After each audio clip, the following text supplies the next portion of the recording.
بسم اللہ الرحمن الرحیم۔ السلام علیکم ورحمۃ اللہ وبرکاتہ۔ جمعہ کے دن کی فضیلت۔ صحیح بخاری حدیث نمبر 881۔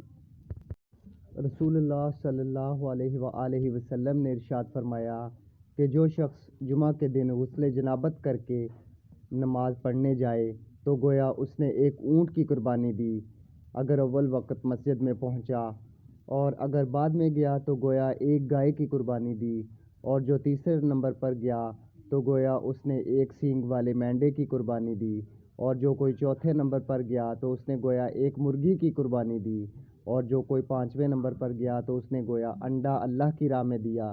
لیکن جب امام خطبہ کے لیے باہر آ جاتا ہے تو ملائکہ خطبہ سننے میں مشغول ہو جاتے ہیں۔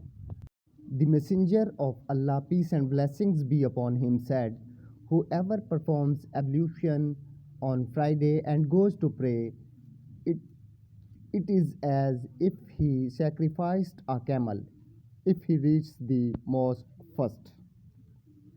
And if he goes later, it is as if he sacrificed a cow. When he went to the number, it was as if he sacrificed a one-honored ram. And whoever goes to the fourth place, it is as if he sacrificed a chicken. And whoever goes to the fifth place, it is as if he sacrificed an egg in the way of Allah. But when the imam comes out for the sermon, the angels get busy listening to the sermon."